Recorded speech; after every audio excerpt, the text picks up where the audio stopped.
DCLR को जो power है, डीसीएलआर जो है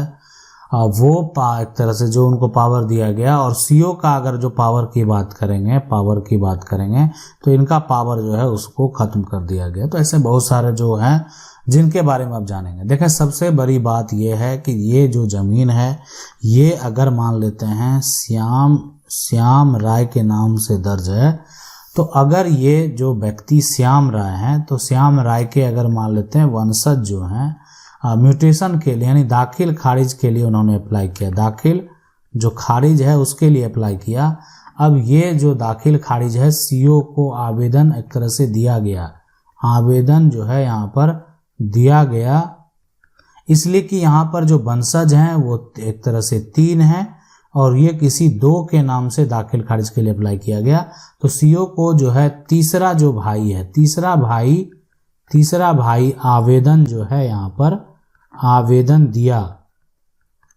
है ना, लेकिन जो है फिर भी जो है क्या किया, सीओ ने दाखिल खारिज कर दिया, दाखिल जो खारिज है खारिज कर दिया, ये हो गया। तो अब है कि ये करने का उनको पावर था, नहीं आप रोक लगाना चाहे नहीं रोक लगा, तो आपके पास एक अधिकार है, अधिकार ये है कि आप जो है डीसीएलआर के पास जा सकते हैं। डीसीएलआर कोर्ट में जो है सबसे पहले आपको क्या करना होगा कि आपको जो एक तरह से दाखिल खारिज किया गया है, यानी दाखिल जो है यहाँ पर खारिज का एक जो है आपको नकल निकालना होगा, ठीक है। दाखिल खारिज का नकल जो पहला काम आपको ये करना है। दूसरा काम क्या करना है कि आप जो भी म्यूटेशन करेंगे, दाखिल खारिज करेंगे, उसका जो है एक नकल जो है आप निकाल लेंगे,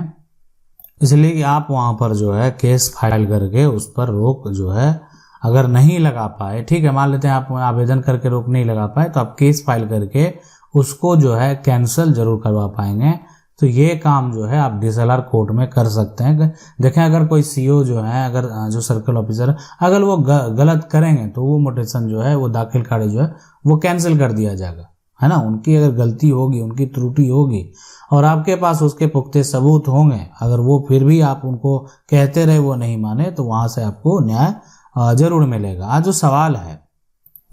वो ये है कि क्या सर डीसीएलआर कोर्ट में जाकर दाखिल खारिज रुकवाया जा सकता है? देखें, रुकवाया नहीं जा सकता है,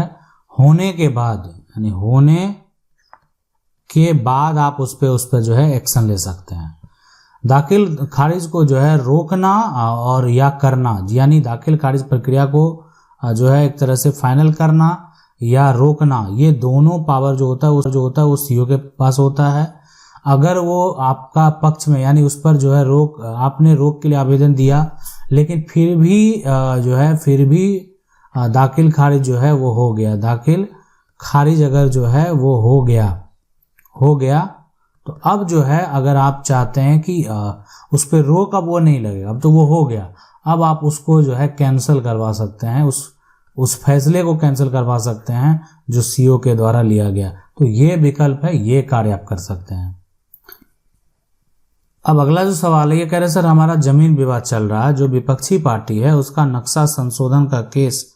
चकबंदी सीओ के यहाँ डाल दिया। देखें, नक्शा जो है वहां पर उनको संशोधन करके सारा कुछ करने का जो है ना, ये उनसे तो मैप बदलने वाला है नहीं। अब है कि विपक्षी पार्टी के पास हमारे खेत के परवल वाले खेत का बैनामा है, ठीक है। देखें, आपका विपक्षी पार्टी के पास अगर उसकी रजिस्ट्री हुई है आपके परिवार के द्वारा, वो किया गया है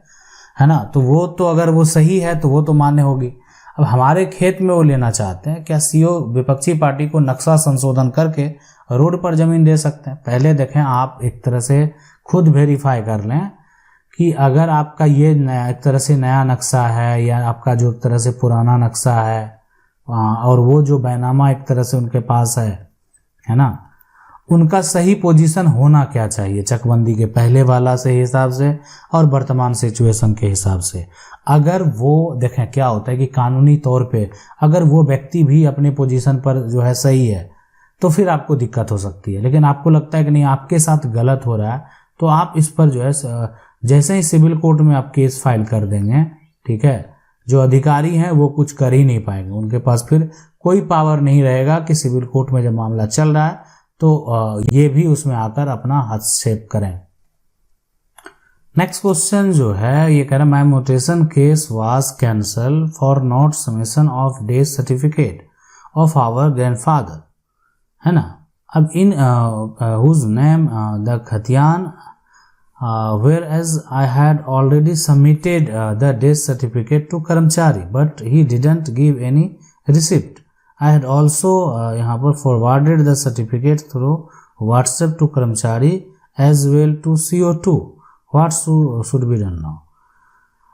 देखें, अगर आपका म्यूटेशन अब कैंसिल कर दिया गया है, सीधी सी बात है कि अब वो कैंसिल हो चुका है, तो एक बार आप क्या करें कि खुद जाकर जो है खुद से जो है सीओ से मिल लें, जो सर्कल ऑफिसर है उससे मिल लें। उसके बाद इसका एक नकल जो है वो प्राप्त कर लें, इंफॉर्मेशन प्राप्त कर लें, और जो उसके ऊपर के अधिकारी हैं, अनुमंडल लेवल हैं, उनके पास आप क्या करना है, आपको अप्लाई कर देना है फिर से। उससे क्या होगा कि जो म्यूटेशन कैंसिल किया गया उसका एक जो सर्टिफाइड कॉपी है वो आपको निकालनी पड़ेगी, यानी उसका एक जो है इंफॉर्मेशन जो है निकालनी पड़ेगी। देखें, ये आप कहेंगे कि ऑनलाइन तो मौजूद है मेरे पास, हम प्रिंट करके ले सकते हैं, लेकिन क्या होता है कि जब आप एक तरह से अपने जो हायर लेवल है या कहीं भी कोर्ट में अगर कोई कॉपी सबमिट करेंगे तो वो एक वेरीफाई होना चाहिए, तो आपको उसका नकल जो है एक तरह से वो निकालना पड़ेगा, वो इन्फॉर्मेशन जो है उसका एक डुप्लीकेट कॉपी वेरीफाइड निकालना पड़ेगा। तो वो ऑनलाइन निकालना, वो ऑनलाइन पेपर के जैसा होगा, लेकिन उस पर जो भी ऑफिसर हैं, ठीक है, जिनके द्वारा वो तैयार किया गया उनका भी सिग्नेचर होना चाहिए। तो ये लीगल प्रोसेस है और आप उसको निकाल कर ये प्रक्रिया कर सकते हैं। दूसरा, अगर आप चाहें तो दोबारा आपको बोला जा रहा है कि नहीं आप जो है सर्टिफिकेट जमा कीजिए और आपका वो कैंसिल हो गया तो अब दोबारा अप्लाई कीजिए, अगर ऐसा भी आपको गाइड किया जा रहा है तो वो भी आप जो है कर सकते हैं। अगला जो सवाल है, सपोज XYZ जो है यहाँ पर वो OPC PBT जो है ऑन बाय पर्सन X, ठीक है, मतलब एक कंपनी है और कंपनी जो है यहाँ पर वो उसका जो एक तरह से X है, पर्सन X हैज 2 चिल्ड्रन, है ना, और X के 2 बच्चे हैं, A और B हैं। पर्सन X जो है put nominee name as a child A, तो इसको जो है एक तरह से नॉमिनी बना दिया गया, ठीक है। तो नॉमिनी अगर इसको बना दिया गया तो यानी X की अगर मृत्यु हो जाती है तो इसका मतलब ये होता है कि हमारा जो प्रॉपर्टी है ये इनके नाम जाएगा, जो A हैं उनके नाम चला जाएगा, ठीक है। अब as per government rule all father property should be equally divided. देखें, अब इसमें क्या होता है कि जो B है, अब B भी उनके बच्चे हैं, मान लेते हैं, ठीक है, उनका नाम नहीं दर्ज किया गया, तो पहले वो देखा जाए कि जिस समय है ना, जिस समय नाम जो है A का एक तरह से दर्ज किया गया, वो उस समय B का उम्र क्या था, ठीक है, उम्र क्या था, ये जानना बेहद जरूरी है। क्या B बालिग उस समय था, या जो है B का जन्म नहीं हुआ था, या ये हो सकता है कि B बहुत छोटा था। अब होता है कि ये जो बड़ा बेटा है, बड़े बेटे के नाम अगर कोई भी पिता की संपत्ति आती है तो छोटा का दावा होता है, इसलिए कि वो उस समय क्या होता है अनमिच्योर था, पिता ने उनको नॉमिनी नहीं बनाया, और आज पिता ने अपने बड़े बेटों पर जो है विश्वास किया, फेथ किया कि ये जो है मेरे छोटे जो बच्चे हैं उनके साथ गलत नहीं करेगा, उनको भी शेयर देगा, ठीक है। लेकिन ऐसा नहीं हुआ। देखें, एक ये केस होता है कि पिता ने बेदखल कर दिया, ये एक भी ये मायने रखता है कि पिता ने क्या किया, बेदखल कर दिया, मतलब पिता ने ऐसा किया, जानबूझकर ऐसा किया। B बालिग था, B जो है एक तरह से यंग था, B अपना फैसला खुद लेने में सक्षम था, और B का बिहेवियर सही नहीं था, पिता ने उसको अपनी संपत्ति से बेदखल कर दिया। तो एक ये पॉसिबिलिटी होती है। दूसरी एक होती है कि B छोटा था, B बच्चा था,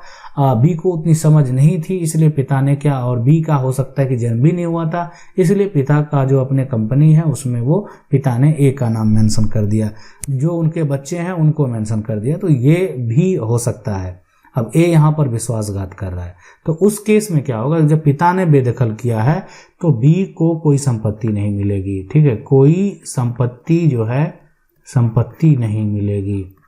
मिलेगी, ठीक है। अब लेकिन अगर मान लेते हैं यहाँ पर जो है अब बी अगर एक तरह से छोटा था, है ना, या जन्म जो है यहाँ उसका नहीं हुआ था, ये बहुत तरह की चीजें हैं। इस केस में बी को अपना हक मिलेगा, अपना हक जो है अपना हक मिलेगा, इसलिए कि बड़ा भाई जो है उसके साथ गलत नहीं कर सकता है, पिता की संपत्ति है तो कानूनी तौर पे उसका भी अधिकार बनेगा। आशा करते हैं वीडियो अच्छा लगा होगा। वीडियो को लाइक जरूर कर दें। चैनल को पहली बार देख रहे हैं, सब्सक्राइब करके जो बेल आइकन है उसको जरूर दबा लें। मिलते हैं अगली वीडियो में, तब तक के लिए।